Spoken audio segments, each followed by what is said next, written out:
जादुई पेड़। बहुत समय पहले की बात है। वाजिद नगर में एक राजा राज्य करते थे। चंद्रिका वहां की दासी थी। चंद्रिका की एक छोटी बेटी भी थी। चंद्रिका महारानी की सेवा करती और उसकी बेटी महारानी की बेटी के साथ खेलती रहती। यह सब देख महारानी ने चंद्रिका से कहा, देखो चंद्रिका, तुम्हारी बेटी मेरी बेटी के साथ कितने प्यार से खेल रही है। इस पर चंद्रिका कहती है, जी महारानी, मैं एक दासी हूँ और मेरी बेटी राजकुमारी के साथ खेल रही है। मुझे यह सब अजीब लग रहा है, कहीं कोई अनर्थ ना हो जाए। क्या बोल रही हो तुम भी? देखो कितने प्यार से खेलने में व्यस्त हैं दोनों। अगले दिन सभा में राजा बैठे हुए होते हैं। अचानक एक सैनिक आकर राजा को समाचार देता है, हे राजन, हमारे राज्य में एक बहुत ही गंभीर बीमारी फैल गई है। यह एक बहुत ही अजीब प्रकार का बुखार है।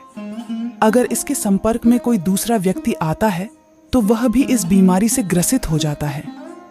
यह सुनकर राजा अत्यंत दुविधा में पड़ जाते हैं और कहते हैं, हमारे राज्य के राज्य वैद्य कहाँ हैं?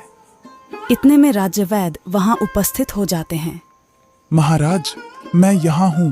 दरअसल मैं रोगियों को परख रहा था। मेरे पास इस बीमारी का अभी कोई इलाज नहीं है। मैंने देखा है कि यह बीमारी बहुत तेजी से बढ़ रही है और आसपास के लोगों को भी अपना शिकार बना रही है। महाराज कुछ समय तक सोचते हैं और कहते हैं, सेनापति, पूरे राज्य में ऐलान करवा दो कि कोई भी व्यक्ति दूसरे व्यक्ति से नहीं मिलेगा। सभी आपस में 2 हाथ फासला बनाकर रखेंगे।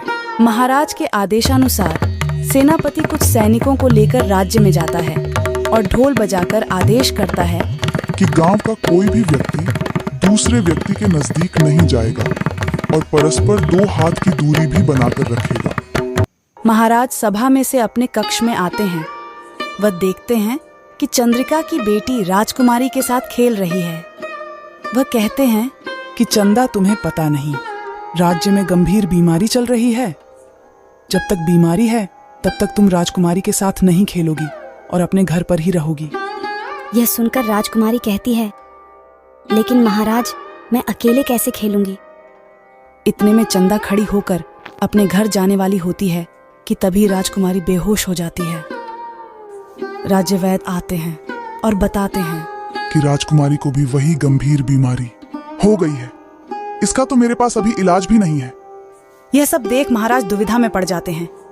वह कुछ सोच ही रहे होते हैं, तभी एक सैनिक आता है और कहता है, महाराज, बाहर एक बाबा आए हैं और आपको शीघ्र ही बुलाया है। बाबा? और इस वक्त? चलो मैं आता हूं।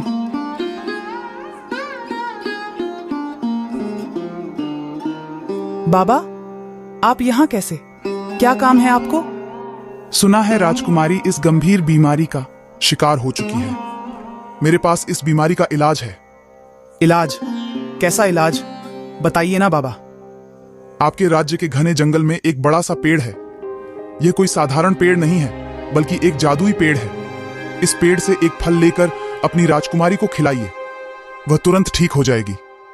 ठीक है बाबा, धन्यवाद आपका इस बीमारी का उपाय बताने के लिए। सुझाव देकर बाबा चले जाते हैं। सेनापति, सैनिकों को लेकर जंगल में उस बड़े से पेड़ को ढूंढो और उसके फल को लेकर आओ। जी महाराज सेनापति। कुछ सैनिकों के साथ जंगल में जाते हैं और उन्हें वह पेड़ नजर आता है। आओ आओ, मेरे ही फल लेने आए हो। यह क्या, तुम बोलते भी हो जादुई पेड़? हाँ हाँ, मैं बोलता भी हूँ और मुझे यह भी पता है कि तुम यहाँ